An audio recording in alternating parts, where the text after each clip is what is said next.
one shot, one opportunity to seize everything you ever wanted in one moment. All right. Welcome to This Week in the OMFL. W. Dunn, I'm going to mute you, but you can more than welcome type and let me know that you want to be unmuted. Let's see if that works, because you're being loud and can't handle loud people. Just kidding. So, welcome to This Week in the OMFL for week, what are we in? I don't even know what we're in, week 15. I'm trying to unmute my co-host here, Win, but it seems to be giving us technical difficulties. This thing was working perfect. Really lagging to get me unmuted. It is lagging to get you unmuted. I don't understand why. Are you there, Win?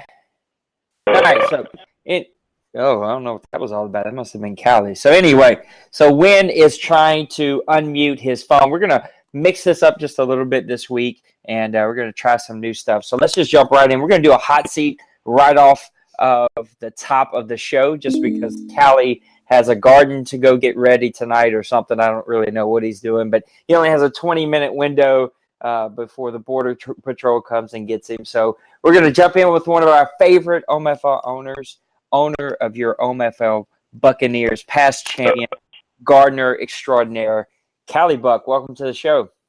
Hey, Nick. How's it going, man? How's the sound quality? It's good. It's good. I don't know who's burping, so I'm going to mute this one because I think this is the one that's burping. Callie, are you still there? Did I mute the wrong one?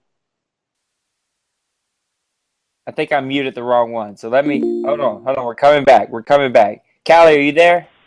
I'm here. There we go. I muted the wrong one. Okay, now we got all kinds of people popping in here. I think I got my co-host back. I'm having to mute people who are burping. So let's just jump right in here. Callie, tell me, how have you made the comeback this year and got your season going?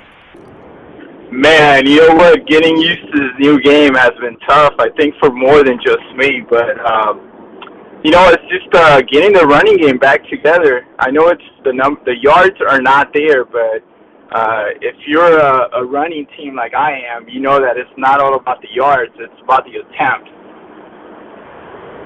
So sitting at 8-6 as the numbers speak, what's it going to take for you to stay in the hunt and actually make the playoffs?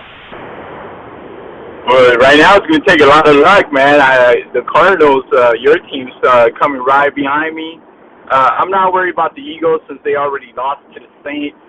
But, the Panthers are a tough team, and I have to beat them again. They still have a shot. It's going to depend on my quarterback, I think I've said it before. He threw 9 interceptions in the first 10 games, and then he turns around and throws 11 in the last 3 games. So, that's tough, That's tough. It's gonna require I go back to my game planning and find that running game again. What's been the biggest surprise of your season so far? Oh, I'm sorry, man. Can you repeat that again? The reception was poor. So what's been the biggest surprise of your season so far? You know what? Without a doubt, it has to be my wide receiver there, Heron there, leading the league in yards at one point. Pretty good number of touchdowns. He's my number 1 guy. In fact, I was trying to trade him, and I was selling him pretty high there without realizing that he was going to fulfill all those expectations. What has been the biggest disappointment of your season so far? I think the biggest disappointment is probably the yards I'm getting with the running game. Although I'm all about attempts to set up the passing game, Dougie is a pretty good running back, and I think he should be getting more yards than what he's getting right now. I'm used to leading the league or being up there top 5 or top 10 in rushing yards, and that's just not going to happen in this version. So what has been Mike Glennon's biggest struggle as a starter for your team? You know what? He has a happy feet, man. He senses pressure and he just lets it go instead of taking the sacks or throwing it away. I don't even know if I know which button I have to press to throw the damn ball away. So I think just, he doesn't take pressure well, And those picks. I mean, he led the league in picks last season, so I see a little bit of that coming back, and we definitely don't want that Mike Lennon coming back at all. What makes Robert Aaron so special for your receiving corps? Honestly, I think just the speed, and he has pretty high agility. Surprisingly, he catches the ball better than his rating says, and he's just always at the right place at the right time for some reason. It's pretty surprising, but a lot of people say that overall ratings are not as important as others think, and I'm starting to realize that. What is it going to take for your Tampa Bay Buccaneers to make a run for another championship? You know what? The defense. I've always prided myself with the defense I played. I mean, that's what Tampa Bay is known for, and that as a Tampa Bay fan, that's what I like to highlight, and that's what I like to rely on. My defense is going to take me a long way if they're able to come through. And it's playoffs. You never know. All you have to do is get in. Gerald McCoy has 12 defensive sacks for you. Is he your defensive player of the year? You know what? That's tough. That's tough because I think there's a lot of players that have come through. My middle linebacker is playing well. David is also, in the manning the in the outside linebacker position. He's always reliable. He's always there. We have some cornerbacks that have played well. I wouldn't be able to name just one guy. It wouldn't be fair to everyone else. All right, so let's wrap up our hot seat with a little word association. Tell me the first word or phrase that pops into your mind whenever you hear things like the New Orleans Saints. Haters. Playoffs. Here I come. Mustang. Okay? Man or zone? I'm going to go with man just because zone is so easy to play in this game. Man or blitz?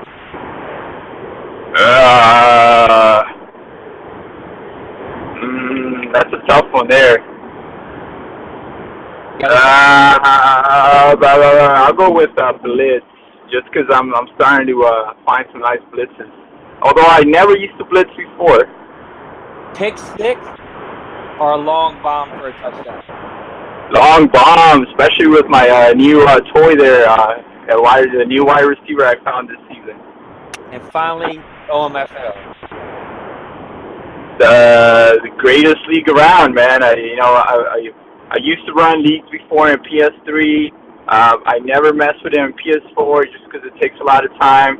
I found you guys, and I've been here for, I think, going on 3 years now. And, I've been offered to join other leagues, but I don't even waste my time. It's not going to compare to us. So I just put all my free time to this league. Awesome. Well, Coach Callie, you are now officially off the OMFL hot seat. Thanks for calling in. Hope you get to join the show for a little bit since you have a window here. I appreciate it, and good luck this week. Hey, thank you for having me. I want to say a special hello to my special friend Dave. I hope he's done with those dishes. I hope dinner went well. And, I'll see you in the playoffs, buddy. There you go. There you have it. Callie Buck, your OMFL Buccaneers owner. Thanks for being on the hot seat. All right, thanks, Nate. So there you have it. Even shots are fired, Coach Wynn, even on the radio station right here on your OMFL radio podcast.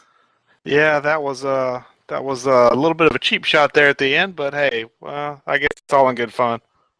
All right, well, welcome to the show. You were having some complications there, but you're here. You've joined us. You made it, and so I'm glad you're here. Good holiday so far?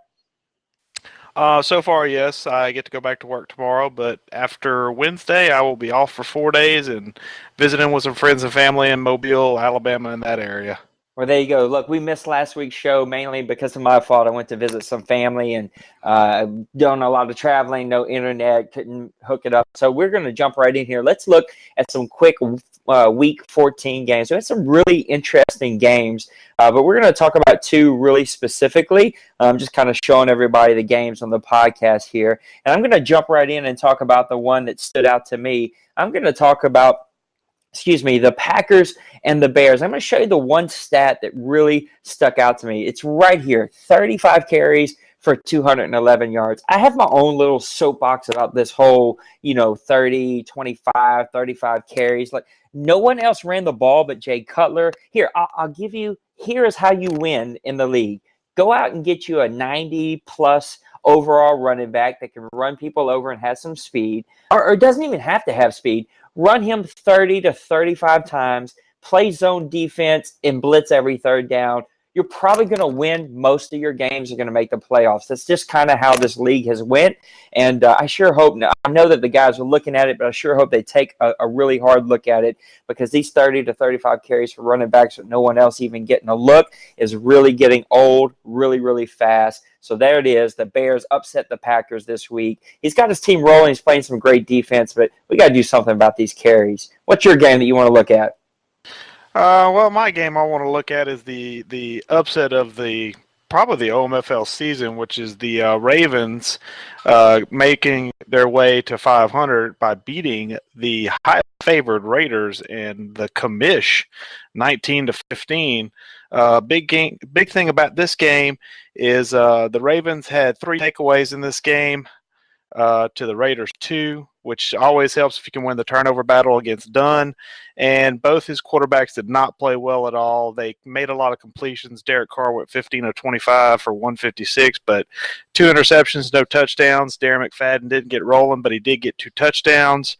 And Andre Ellington, the guy that used to be on your team, the Cardinals, 24 carries, 137 and a touchdown. Yeah, don't remind me. It's still a pretty sore subject for me. Look, anytime you can figure out who the Ravens really are, please let me know, because I can't figure it out at all. So let's just jump right in here. Week 15, I'm going to start it off. We've got a tie between the Jets and the Bengals. I'm pretty sure that means that this was a sim game. I'm not 100% sure.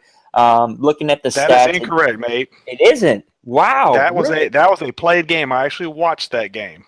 Well, there you go. You have a tie from the Bengals and the Jets. Didn't see that coming. 46 throws for Geno Smith and 3 touchdowns is pretty solid. What are your thoughts about this game? Well, I did watch this game for the most part.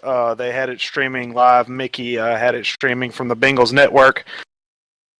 And the big thing was that he got up on the Jets early. He was actually up 21-3 in the third quarter, which is why Geno had 46 attempts. Basically, he was flinging the ball around trying to come back, and scored like 21 points in the fourth quarter to go ahead and tie it up. And basically, neither team could really get it going in the overtime session. That's why it ends in a 24-24 tie. Well, there you go. That's just kind of how it breaks out and how it works over there with just a weird game. So our next game up is the Buccaneers and the Cardinals. I'm going to go ahead and let you take the lead on this one. All right. Well, Cardinals overcome the Buccaneers 22-17, and looking at the game stats, it's Buccaneers complete 37% on third down and are -3 in turnovers. Generally speaking, if you go more than -2 in the turnover battle, you're probably not going to win a whole lot of ball games. Mike Glennon was the cause of those turnovers with 3 interceptions. Mr. Thomas Welsh, who is winning the NFC Rookie of the Year race, solid game but not spectacular, and Michael Smith went over 100 yards and 2 touchdowns for the Cardinals. Yeah, this was a really interesting. I'm going to unmute W. Dunn here. He wants to just join right in here. So welcome, W. Dunn. But yeah, this was a fun game. It was just an old-fashioned Cali Buck Saints old NFC South battle that we had. I'm just kind of turning to the same thing everybody else is turning to. I'm going to give my guy the ball 20 to 30 times a game. I'm going to try not to turn over the ball with interceptions. Look, I'll be the first to admit I cannot figure out how to pass the ball very well. I mean, guys are playing a lot of zone. You cannot go deep in this game. It's just, especially if you have a quarterback with 89 throwing power, it's just tough. I'm having to run a lot of underneath and quick stuff because guys are blitzing me, guys are playing zone, and that's the only thing you have time to hit. That's the only thing you have time to open. So it was a tough game, but I'm going to take the win. Our next game up on the docket is going to be the Broncos falling to the Lions 21-24. Was this a played game? Did you guys play this one? This was a played game. The Lions, basically, this is one of those wonderful Madden games that Madden throws at you from time to time, where basically the Broncos were destined not to win. They were down 14-0 at one point. We scored a late touchdown in the first half, and then got a pick six to tie it up at 14. But second half, couldn't really get anything going, and a killer for us was they pulled a flea flicker late in the first half, and the Lions scored to make it 21-14 going into the half. It was an ugly game, but Johnny Fisher proved that he can get it going, and he can actually carry the team if he has to, because he went 14 of 18 for 168 and 2 touchdowns and just basically carried the offense late. Yeah, we got some really weird noises going on. Look, I got to watch very, very, very little of this game. I caught like the very, very end of it. Look, I'm going to tell you what the problem was right here. Arian Foster had 11 carries. Look, I know that Madden was against you. They got the flea flicker. Matthew Stafford actually played a solid game, but Arian Foster still carried the ball 11 times, and that's not going to cut it. That's not winning football in the OMFL, at least not this version, not yet. I believe in Johnny Fisher. He is your rookie of the year. I don't care what happens. But you got to run the ball more than 11 times. W, we got you unmuted, so please just jump in here anytime you want to talk. We're just going to keep rolling. You say something and holler when you want to talk. So we got the Rams falling to the Browns. That is a huge upset as the Browns are trying to figure out their team. This was just a really interesting game where Ryan Mallett throws a bunch of interceptions. Johnny actually played solid football. Neither team really ran the ball that great. Sutton did carry the ball 17 times, but only 51 yards. Tavon Austin, 11 receptions for almost 200 yards. So he kind of went off. But this was all about Ryan Mallett's interceptions. You just can't turn the ball over that many times.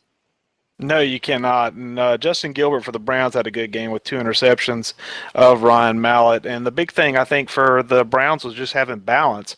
Granted, they didn't get a whole lot of yards, but they did run it 18 times for 49 yards, and they had only 21 passes, so they had good balance at the very least.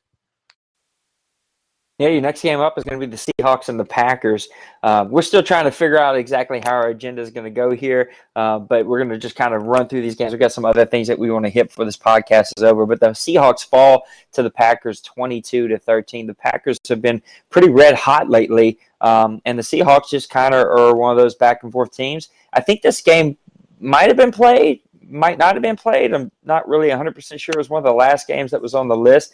Either way, Aaron Rodgers has a really solid game. The Packers play some pretty great defense. They only allow 46 yards rushing to Lynch and only 85 yards passing to Wilson. That's winning football whenever you're at home. I agree. And Eddie Lacy, 22 carries, 127 yards. He's a beast. You got to ride him. I'm giving some long pauses because I never know when my friend W. Dunn's going to chalk up and say something here. So I'm just giving those long pauses for him. So our next game up was the Jaguars falling to the Panthers 13-7. Did the Jaguars just play some amazing defense or what? I mean, this team's got to be in the top 10 in defense. They just make you play really ugly. They just cannot figure out this offense, and hopefully they'll be able to do that next year when they get a good draft. Look, Blake plays pretty decent. I mean, he doesn't turn the ball over, but he doesn't also break 100 yards, and he's only 50% passing. They just don't rush the ball enough, and it's probably because they just don't have it enough. You have to pick up first downs, and it looks like the Panthers actually did rush the ball really well, 24 times. For 80 yards isn't something to brag about, but in this game, you're eating clock, you're picking up first downs, and you're not turning the ball over all that much. It's going to be pretty good winning strategy. Oh, I definitely agree. I mean, running the ball 24 times in any situation, no matter how many yards you're getting, means you've got ball control, which is always a good thing. And I think the Jaguars this offseason, they're going to build that offensive line and figure out a guy that they can run at halfback, and they'll be set for next year. But right now, they just don't have the O-line to punch it through like they should. Next up, you got the Colts at 6-8 falling to the Titans at 7-7. Both teams are pretty much out of it. That AFC is just way too tough. And this game just came down to Andrew Luck throwing a bunch of picks and Sam Bradford not. He threw a bunch of touchdowns. They do get a solid game from Delaney Walker. I mean, guys just really love the tight ends in this league. Look, like it's pretty much how most people win. They're going to run the ball a whole bunch. They're going to hit their tight ends on short stuff and make it into big plays. They're going to play zone defense and get a whole bunch of picks, and that's how guys are winning. And I hope that we can figure out these settings to kind of mix that up just a little bit. Alshon Jeffrey, 8 receptions for 125 and a touchdown, but they just passed the ball way too much. Neither team ran the ball. When the ball's in the air, it's either going to be feast or famine. It was feast for the Titans. It was famine for the Colts. Yep, I got to agree with you on that one. Basically, if you flip these interception and touchdown totals, I believe the score flips, and I believe you have different winners. W. Dunn's doing the creepy thing right now. Like, he wanted to be unmuted. I was waiting for him to say something. He's just, like, sitting in the bushes. He's probably going to, like, just jump out on us when we're not expecting. Our next game up is going to be the Steelers at 6-8, winning against the Ravens at 7-7. The Steelers have actually been red hot lately. I fell to them. They are a really, really solid team who plays pretty good defense. I mean, they're fast. They run all over the place. Look, it all comes down to feeding Dre Archer. He's really trying to pump this guy up. He's super fast. Big Ben doesn't turn the ball over. Joe, you turn the ball over too many times. You're coming off that big win against the Raiders, and then you lay an egg against the Steelers team. I think the Steelers have started to figure some things out. They're going to be a fun team to watch next year. I tend to agree with you, and I think actually Webb and the Ravens, they actually have some good pieces they've added. They added Andre Ellington via trade. He had 17 carries for 85 yards in this game. And a guy they picked up from the Broncos, Emmanuel Sanders, 6 catches, 94 yards, 2 of the 3 touchdowns that were thrown in that game. But Flacco, just too many mistakes. Next, you got your Raiders with a huge win. Well, it's kind of hard to say a huge win. It is against the 0-14 Dolphins, but coming off of that loss last week, they really needed that win. So they go to 11-3, and Mustang, you're my buddy, but I don't think you're going to win a game this year. So there you go. Derek Carr tosses 4 touchdowns. Darren McFadden gets back to his rushing ways with 28 carries, 120 yards. Ryan Tannehill actually plays pretty well, but they just don't rush the ball. Mike Wallace has very quietly on a winless team had an amazing season. 5 receptions, 164, and 2 touchdowns. I sure hope that Mustang can get some things figured out and be around a whole lot more because this team has some talent. Well, I agree with you, but right now, I think Stang's defense couldn't stop anything right now. And when you allow 6 catches for 217 yards and 3 touchdowns to a rookie, Amari Lawson, that's generally not going to be a good winning formula. Yeah, it's terrible. And you can't do that. It's just terrible. Like, it's unacceptable from a past champion. I don't care how much you play this game, you can't give up that many yards. I mean, you give up 342 to Derek Carr and 120 to Darren McFadden, and like you said, 217 to a rookie. That just can't happen. And as of right now, you and W. Dunn are looking like you kind of stuck your neck out for a guy who I don't think is going to win a game this year. So I may end up winning that little side bet. Your next game up is going to be the Patriots winning a big game against the Bills, who are still trying to stay in that playoff hunt. I don't know the AFC playoff race as much as I should, but this I know is a very pivotal game and a much-needed win for the Patriots over those Bills who are trying to stay in the hunt. Again, this game comes to who's going to turn the ball over and who's going to rush the ball more. Neither team really does a great job of rushing the ball, and Phillip Rivers actually doesn't throw an interception, but he also doesn't throw a touchdown, and you only feed your main running back 10 times. So a big win for the Patriots.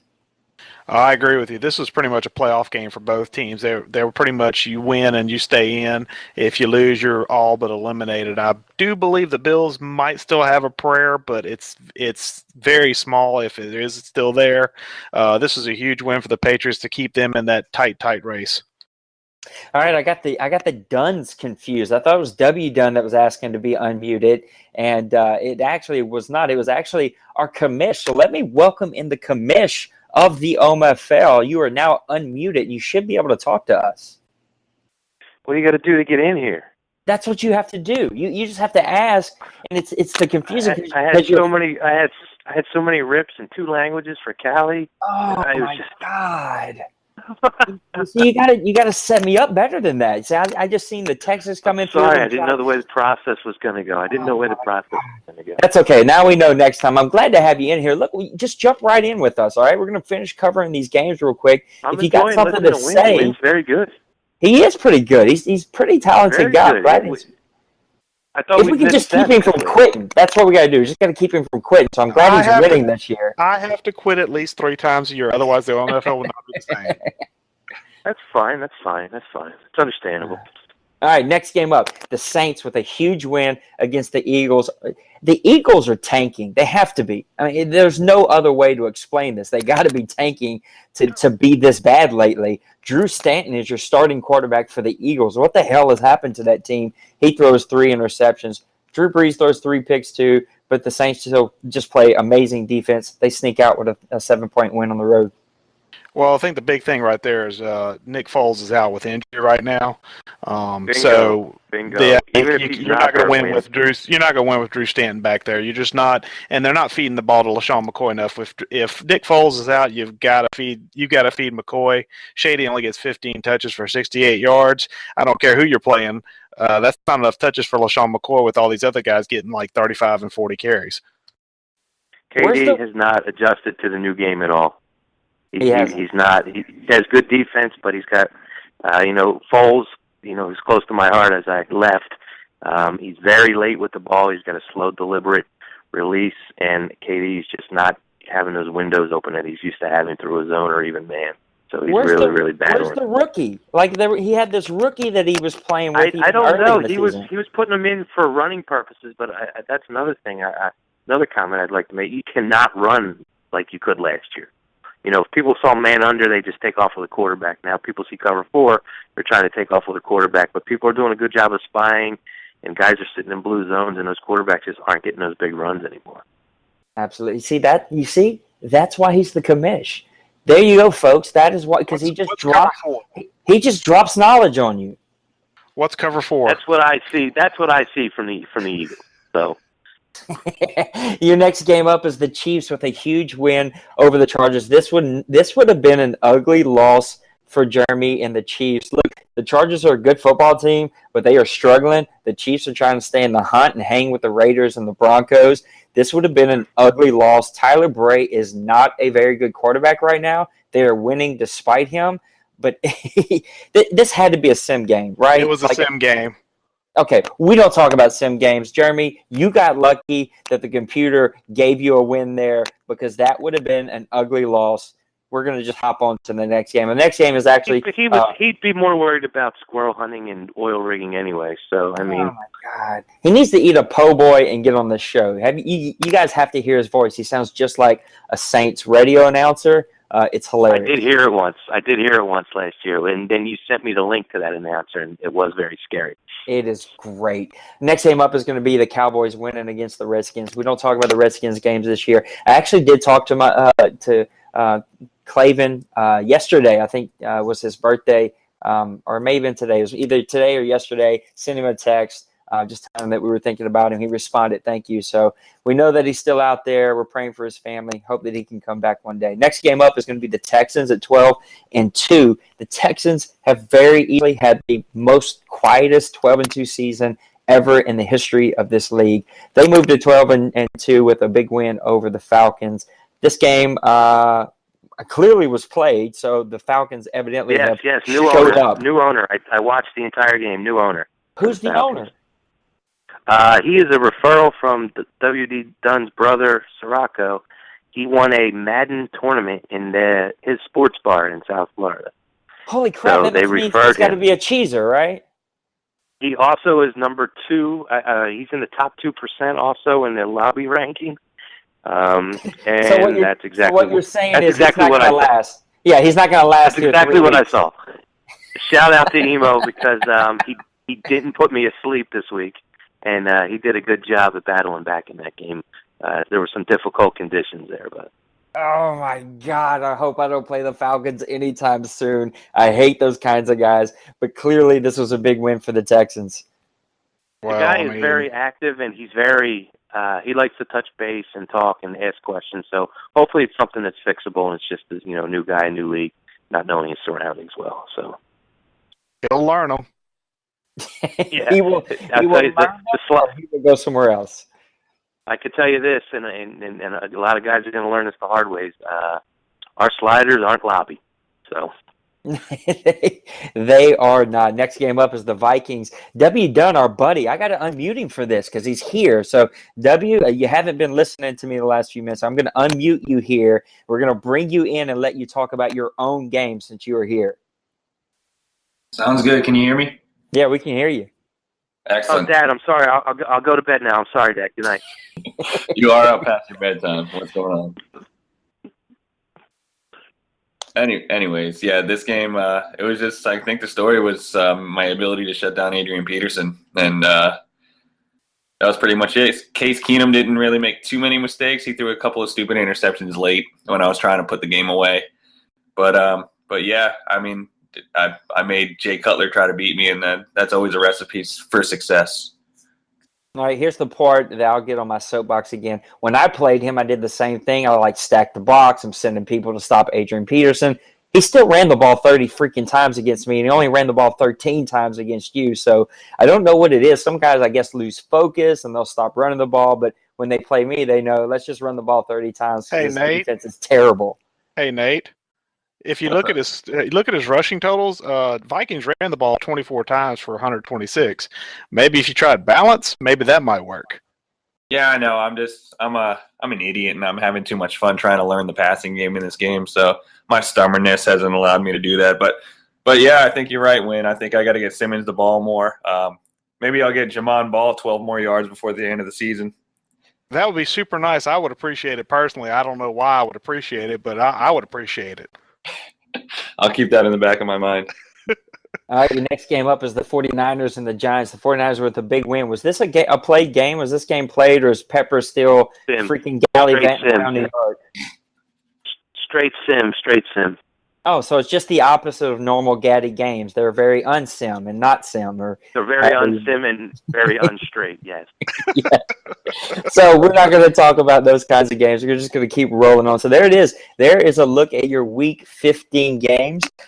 They are done and over with, and we have moved on here. So now that we have taken a look at that, we're going to move on. I'm going to toss this over to my co-host, and we're going to talk about some NFL MVP races.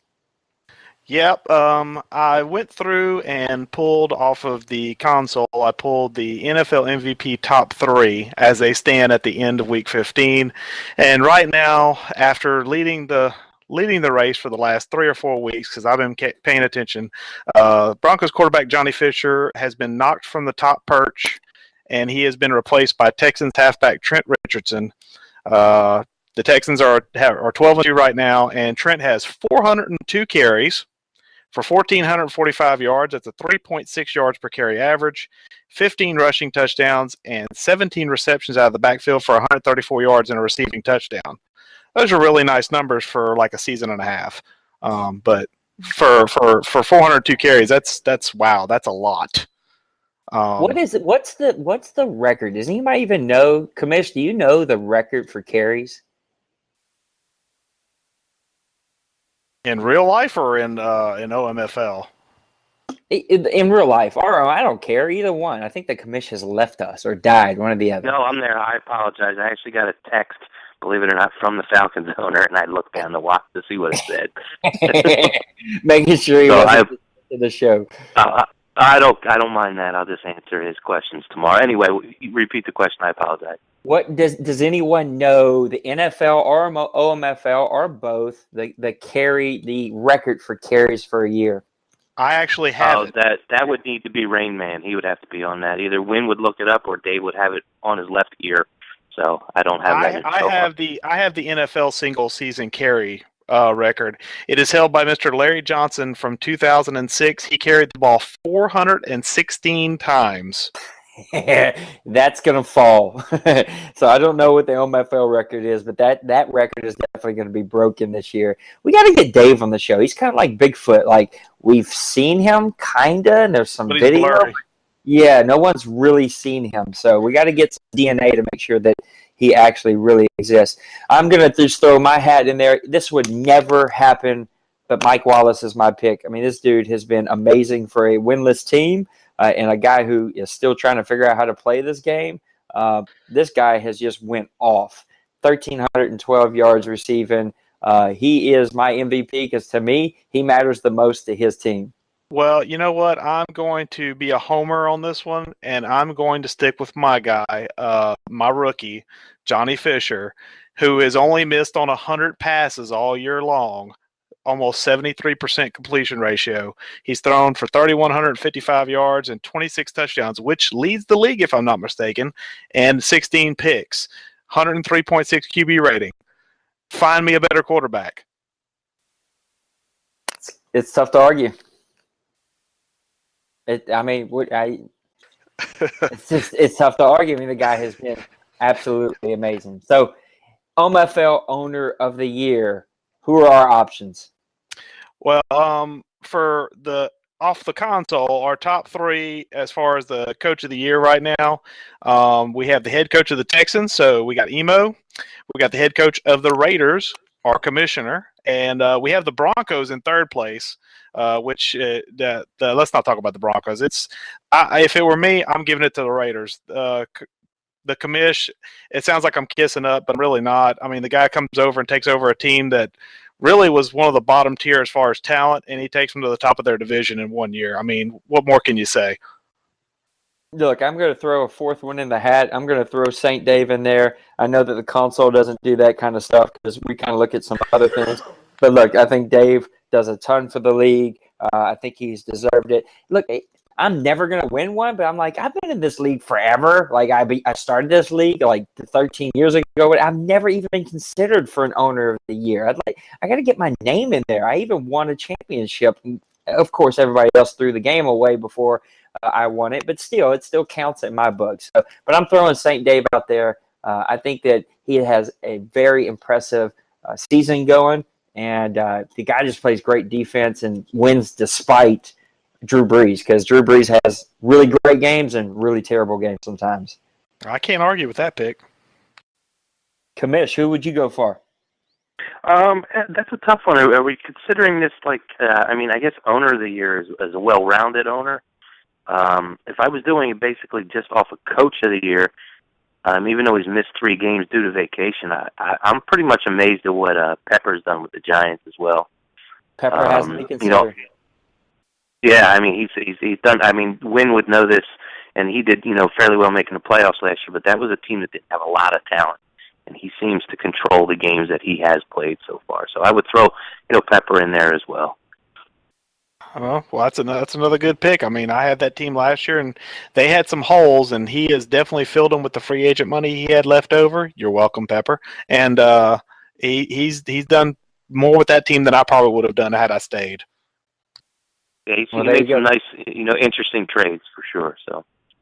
Let's take a look at Week 16. We're going to throw our locks of the week out there. We're also going to throw our upsets of the week. Commish, if you want to throw your names in the hat, you're more than welcome. So my lock of the week for Week 16, I'm actually going to go with the aforementioned St. Dave with the Saints. I'm going to take the Saints as my lock against the week against the Falcons. They're on the road. The Saints are red hot. The Falcons did play much better last week, so I don't think it's 1,000% a lock, but 99.9%. I'm taking the Saints. If I had to go with the lock of the week, I will take the Patriots at home against the Jaguars. Low-hanging fruit. Just low-hanging fruit. Well, look, you said lock of the week. That's my lock. I'm sorry. That's the way I'm going to go. Jaguars play great defense. I think they're going to give the Patriots fits, but in the end of the day, they have Tom Brady. They have Rob Gronkowski. They have talent where the Jaguars are still trying to find it. I'm going to step up and make a pick here. I'm going to take Jeremy and the Chiefs over the Bears in a big game for both. The Bears do play pretty decent run defense because they run blitz a ton, and I think Jeremy will get his offense going a little bit. He knows how imperative this game is and how important all the games are, that battle for the last 2 wild card spots. So I'll take the Chiefs over the Bears. Dunn Sr., do you have any input that you'd like to throw out there? As to a lock of the week? Yes, sir. Welcome back to the show. Thank you. It's always good to be on the show, Nate. No, go back. Yeah, let me check out this list of games. I think in his defense, he's probably over there registering for his 14th year of college, since a little preoccupied. Hey, don't worry. I got one or the other. Your graduation ticket is in the mail. It should arrive in Philadelphia here in the next few days. There. If I don't see it in person, it didn't happen. So. Yeah, I think I'm gonna. I mean, yeah, you're right, Nate. I did stick my head out there for Stang a couple weeks ago, but I think I'm gonna go Buffalo as my lock of the week this week. Stang just. Jeez. God, you guys are just grabbing this low-hanging fruit. This is just unbelievable. I don't know why this made me, but the commish making fun of his father here just made me think about Coach West that used to be in the league. I think that guy had like his, 18th kid the other day. He's going to be on 19 kids and counting here pretty soon. There was an old man who lived in a shoe. Yeah, and his name was Coach West. All right, we're going to move on to our upsets of the week. And I'm in a dilemma. I find myself in a very difficult position here because either way, I'm going to upset a good friend that is on this show tonight because I'm torn between the Steelers, who've been playing some really impressive football lately, and the Raiders, who laid an egg against the Ravens, or the Packers, who've kind of figured some things out against the Broncos, who've laid some eggs at home. I'm going to take the Packers. Give me the Packers to upset the Broncos in a huge game. Packers over the Broncos. Smart move there. Go ahead and upset the family over the friend. Yeah, that's a good move. Wow. Good move. Wow. Hey, you're right on though with the Steelers. Bates has played me. He gives me fits.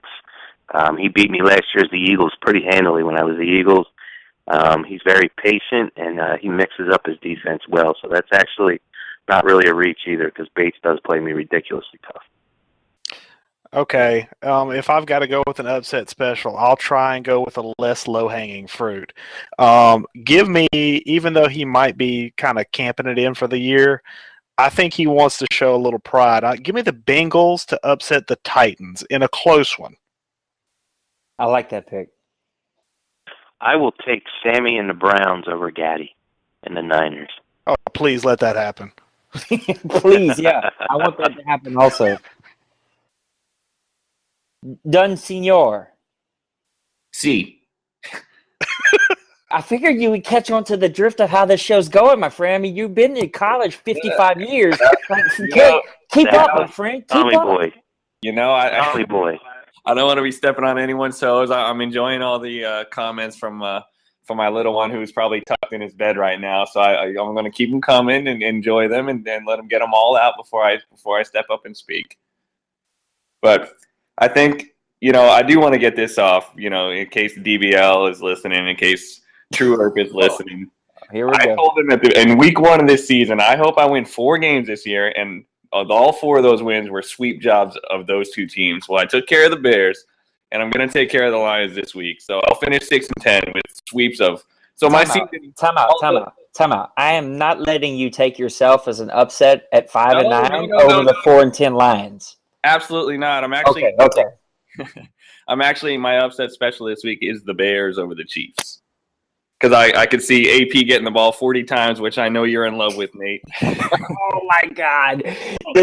Look, I'm not lying. This will make the greatest last podcast of the year if Jamal Charles and Peterson each get the ball like 100 times total. Like each get the ball 50 times. They throw like 4 passes a game. That would be the greatest. That would just, you guys would watch me. I would shoot a rocket out of my butt. I'm just telling you, like I would lose it. I would just absolutely just lose it. Final score would be like it would be like Emo playing against himself. All right, well, there you have it. You have your upset specials and your locks of the week. Now we're going to take a quick look at some power rankings. So we're just going to kind of throw our own power rankings out there, and I'm going to actually toss this one over. I'm kind of putting him on the spot. I'm not going. All right, I was going to toss this over to the commish, but he didn't even know the agenda. So I'm going to toss this one over to Win. Let's get your power rankings. Give me your top 5 in the OMFL today. Top 5. Okay. I'm going to go with the champions until they are dethroned. The Texans are number 1 right now for me. Number 2, I will put the Raiders just because I think if the Broncos and Raiders meet in the street, I think the Raiders would win 6 times out of 10. Give me the Broncos at 3. I will take the Saints at 4, and give me the Patriots at 5. I'm going to sneak the Patriots in there and give them a little love. Look, I don't know what godforsaken computer or like Bourbon Street stripper her poll is figuring out these ratings right here, but this is the goofiest thing I've ever seen in my whole life. Anyway, here's my top 5. Give me the Houston Texans at number 1. Very, very reluctantly. Look, they've lost 2 games all year, and they're the champion. I got to put them number 1. Give me the Denver Broncos number 2, just because I think that their losses have been more impressive than the Raiders' losses, if that makes any sense. And then I'm going to get the Raiders at 3. I guess I'm going to have to go. I guess I'm going to have to go all AFC here. Give me the Jets at 4, and I got to sneak in one NFC guy because I'm an NFC guy. Give me the St. Louis Rams at number 5, though I think that the Saints and them are going to be right on top of each other. And I still like Pepper when he comes back. I just got to see if he's actually going to play well whenever he freaking stops swimming in the canal over there, whatever he's doing in New York. Because I think he's tomorrow. Well, there you go. Hurry up, Pepper. So there's my top 5. Commish, give us your top 5. I'm within the same realm as you guys. I'll go Texans. I'll go Rams just to balance out the AFC and the NFC. I'll go Broncos. I'll go myself, which I don't like to put there, but numbers don't lie, I guess. And then I have the Saints and the Patriots kind of tied for 5 and 5A. KO's getting really hot. I know his life at home is a little less restrictive right now, so he's into the games a little bit more. But it won't matter because he will choke in the playoffs. So. Wow. Time out. Can we, like, is it bad humor to say he would choke? Like, that's with his, no? Is that bad humor? No? I guess it does. It's KO. It doesn't matter. Yeah, it really does. I was going to insert a bad, Caesar joke there, but I can't do it. I like KO. Wow. You said he was going to choke. You said he was going to choke, so I figured that's the same lines there. Okay, I see where you were going with that. That's some Mustang after 1 a.m. humor. It is that is a drunk Mustang humor. I apologize. That's the late show. Well, this is getting pretty late now. W. Dunn, give us your top 5. Okay, I'm kind of on the same thinking of win. Where the Texans are number 1; they're the top dog until someone dethrones them. They're 12-2; they're the defending champions. So I think I'm going Houston number 1. Going I have a 2A and a 2B. And one's not better than the other, but 2A and 2B are the Raiders and the Broncos. Who's A? Who's B? No, I don't. You mean who's male and who's female in that relationship? Who's top? Who's bottom? Broncos are bottom. I didn't raise my son. I didn't raise my son to be on the bottom, so I think Dunn's going to be on top. There you go. See, I told you.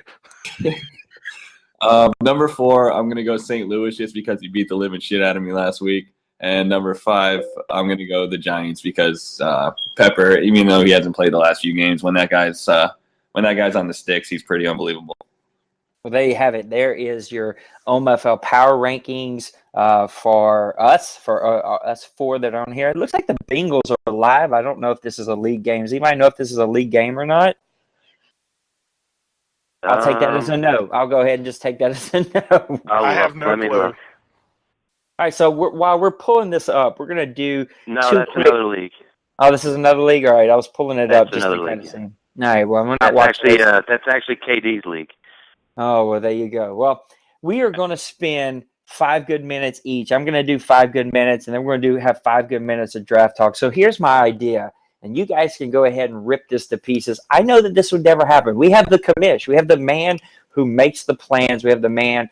This is the reason he's the commish. He's going to shoot this down. He's going to laugh at it. I'm telling you, I think this would be a fun mix-up. it's dream world. It'll never happen. So here's the idea, and that is if a team loses, or should I say, if they win 5 or less games in a season, 2 seasons in a row, so they have 2 back-to-back losing seasons of 5 games or less, then those coaches would automatically be fired from their team. All coaches who get fired from their team would fall into a bucket, a hat, and they would then have to redraft a new team that was not their own. If there's only one team that kind of falls into that category, then they can't be fired because there's not another team.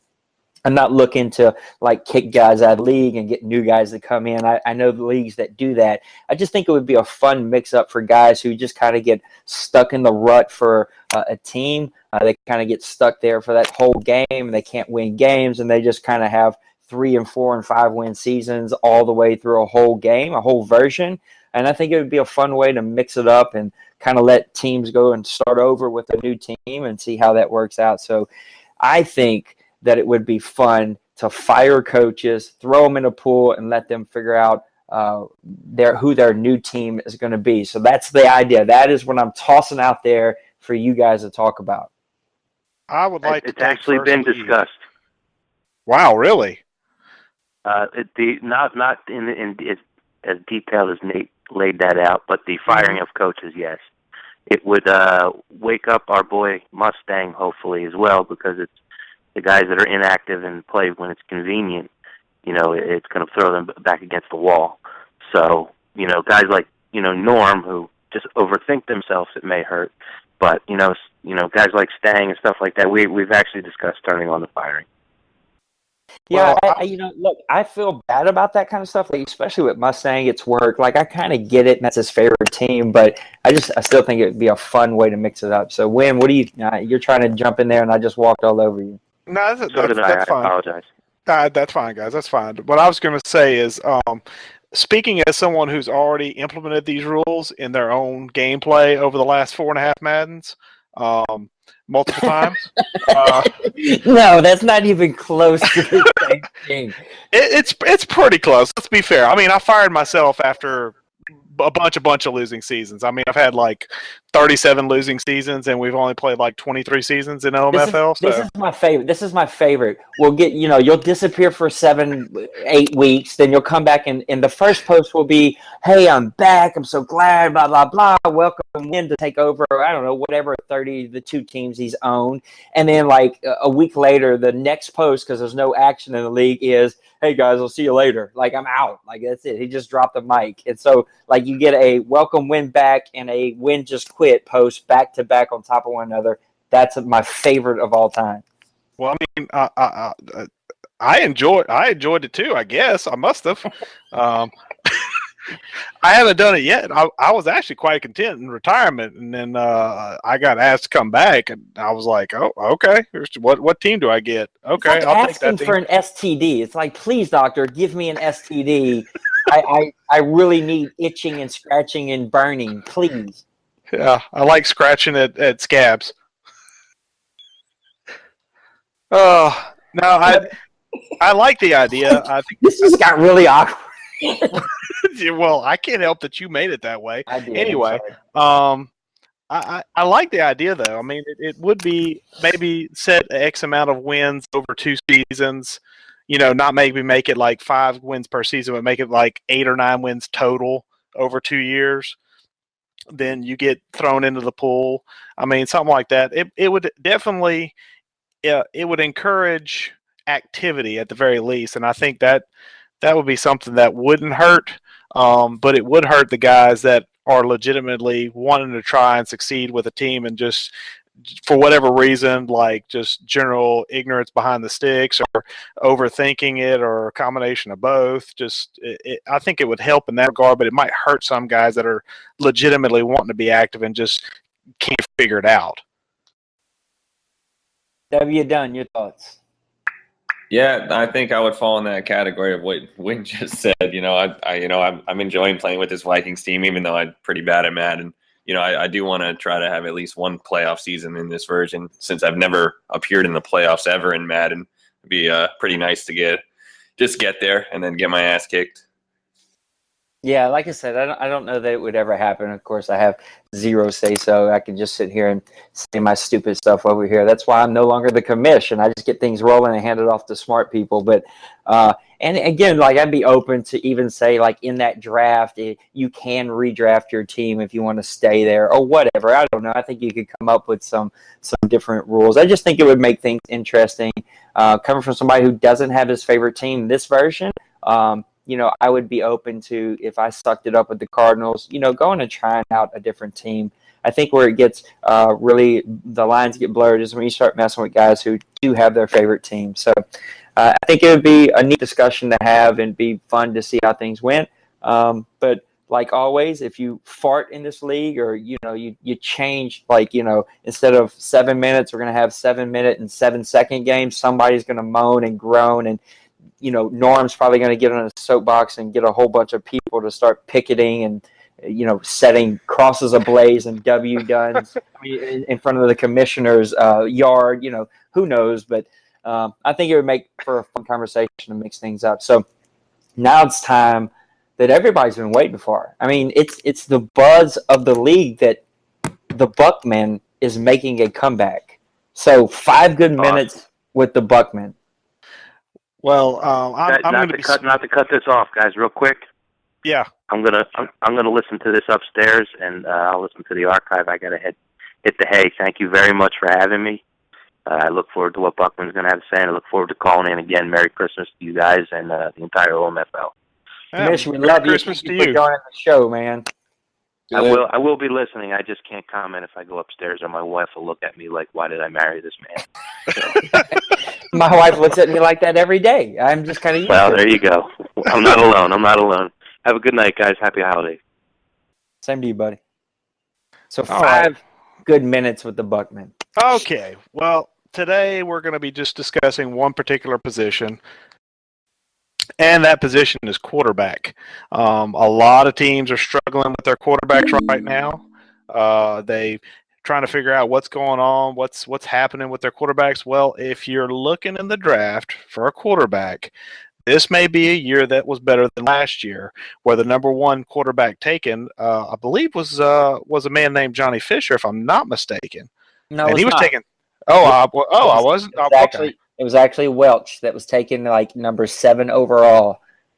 Oh, okay. So you took Welch 7 overall. I did. I panicked. There was like 4 guys that won it in 2 minutes, ran by, and I just panicked. Wow. And I took the number 1 rated quarterback.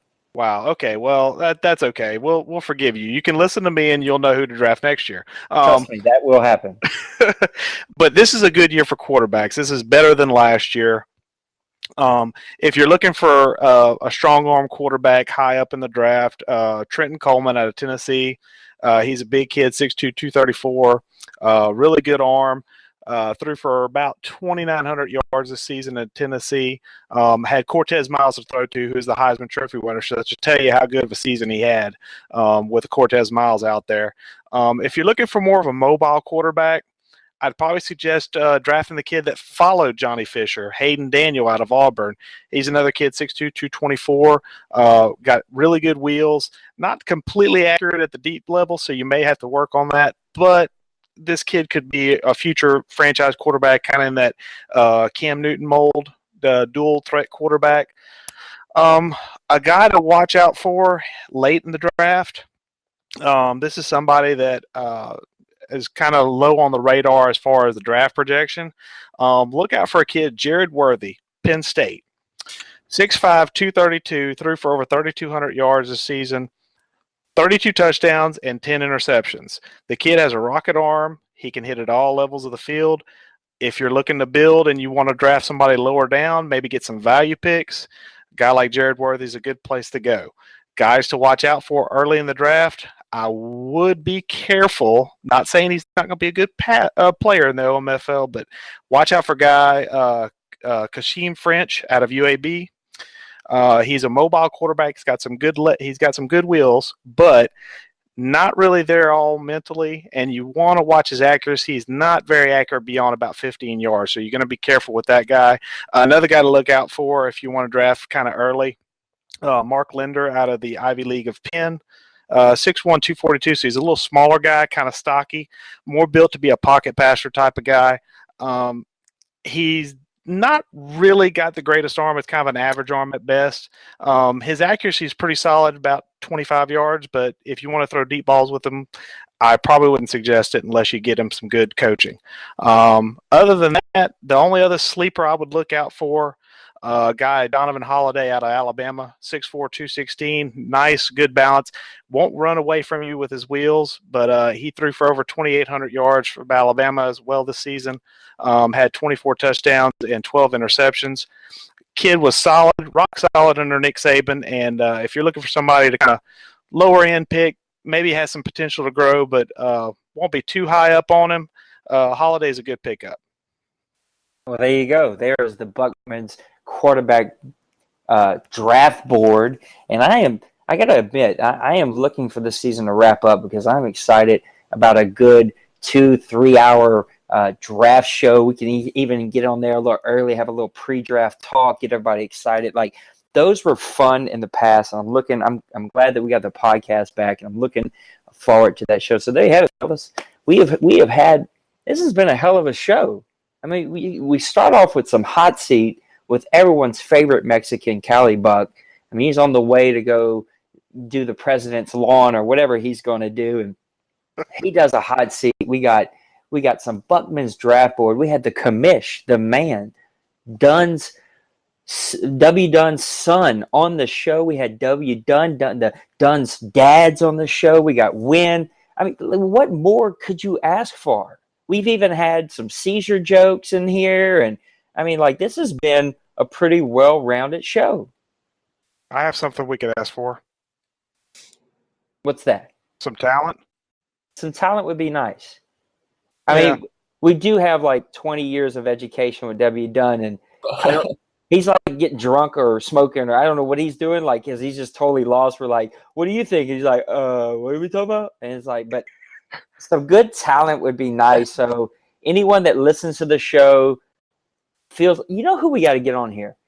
We need to do a show with St. Dave, just because no one's truly 100% sure that he exists. Jeremy, just because he sounds hilarious. And Norm, just because he's the angriest man that I know. And I've known Norm since this league started back in 2001. He's the angriest man that if we could get those three on this show, that's it. That's the show of all shows. Like, the rapture should take place. It's over. Like, Jesus should just come back and it's done. You have had the trifecta of awesomeness in the OMFL. Actually, you know what you need to do, Nate? Just have Norm on, mute us both, and let him have the show for an hour. Do you know how much piss and vinegar would flow from that podcast? How old was Norm in 2001? He was like 89. I have no clue. He is so full of piss, and we used to be really good friends, and now he can't stand like the even sight of my name on AOL. Like, I don't know why he hates me so much, but he is just he's like, sometimes I just say stuff just because I want to see just how mad he's going to get. I mean, you would have swore that Gaddy cut him off in traffic with a gun while raping his wife. Like, he is just so angry about the most stupidest things in the world, but you got to love him. Like, you have to. We keep him around because if he wasn't here, he'd probably be in prison. Like, we keep him sane. We keep him from, like, raping and pillaging and setting things ablaze.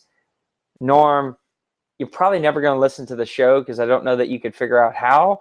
But if you do, we got to get you here. Like, we'll figure out how to do a rotary phone, get you to dial up, call in, and we'll teach you how it works. But you got to call in the show. You, Dave, Jeremy, shut it down. It's going to be hosted by Mustang. Game over. Yeah, that's it. That's it. Over. I wonder how much OMFL talk there would actually be if that show ever. Zero. Who needs it? Who needs it at that point? We would talk about President Obama. We would talk about Gaddy's, government internet. We would, talk about, Mustang building bombs. Like it would be epic. It would be by far the best show that we could ever create. Way better than what we currently do. Way better. But anything's better. Yeah, I mean, true.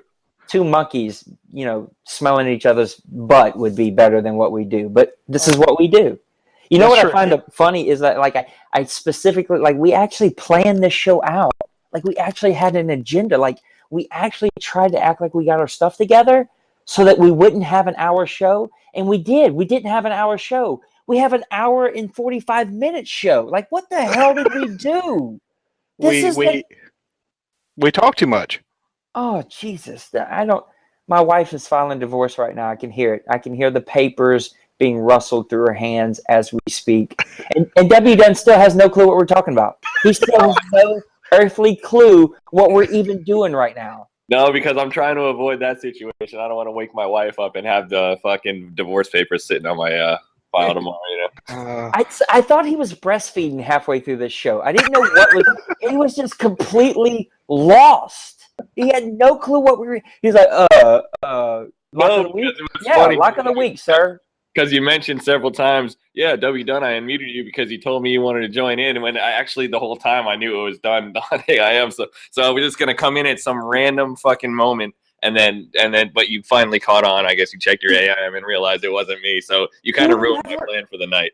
You never said a word. I'm like, this idiot has been unmuted for 45 minutes. I've been calling on him, and he is leaving these 45-second blank spots in this radio show just to be a donkey butt. Like, I have no...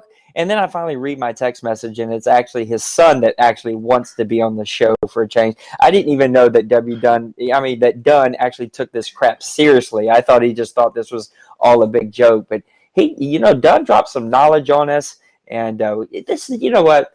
This is why I love these guys. This is why I love you guys. This is by far, there are much worse ways to spend my evening at 11 o'clock at night with my wife in bed alone. What the hell am I doing talking to you two right now? That's a very good question. We got to go. We got to call this up because your wife will actually beat you when. I know that for a fact. She's got the stick right nearby, actually. I look, the only thing keeping you from being beat right now, she's probably like reading a book or like, playing some PlayStation herself. Like, she's that kind of cool of a chick. My wife doesn't do those things. She just kind of reads a book and then stares at me like, what the hell is wrong with you? Like, I need to get you a helmet. I'm like, yeah, you do. So leave me alone. It's okay. We'll put an OMFL logo right there on the side. So anyway, that's it. We got to call it a show. One thing I want to add to this week in the OMFL show in the future, we have to do it at least one time. I don't know if either of you guys have ever been in the blast when DBL's playing a game of OMFL Madden, but he's the funniest person because he comments on every play about how the fucking world is coming down. So my goal is to get him on mic when he's playing a game of OMFL Madden, so just to get his live commentary of his game. That would be the greatest event. W Dunn, you know what, buddy? I was doing that for 4.5 years, so trust me. Play-by-play misery commentary. Yeah, at kickoff, I'm like, well, I won the coin toss. It was nice, good game. So W, here you go. If Satan himself could spawn a child, it would be a mixture of Mustang drunk, 00 playing Madden, Norm breathing, and Gaddy just pissed off at the white man. Like, mix all of them together, and that's what you would like. That would be Satan's child right there. Like, just Wynn is so pessimistic. Like, he just, oh my God, it's hilarious. Like, well, I love Wynn because he's 11-3 or 11-2 or something right now. And if you just have a conversation and the record does not come up, you would think he's 2-11 the way he describes his team. Look, I'm on AOL the other day, and he is freaking just pissing about Madden and how bad that I turned the game. He's down by like 2 points in the fourth. I'm like, what the? This is not a blow. You're down by 2. Shut up. Run the ball. Like, it's not that big of a deal, you idiot. The world's coming to an end. That's it. Look, We got a great show. This advance will be in. Let's try to do this like on Wednesday or Thursday. I'm actually off after tomorrow for the next 10 days. And so we've got some time to get some really good shows here. And so let's kind of plan on trying to do this like Wednesday or Thursday. We'll see when advance actually gets in. This has been fun. This has been a good time. So you guys have a great night. Thanks for listening to this freaking 9-hour podcast from the OMFL. So that's a look at this week in the OMFL for week. I don't even know what freaking 15. Week it is. Week 15. There we go. I had a done moment, a W moment right there. So week 15 is in the books, fellas. We will see you in week 16. Thanks for joining us. Peace out.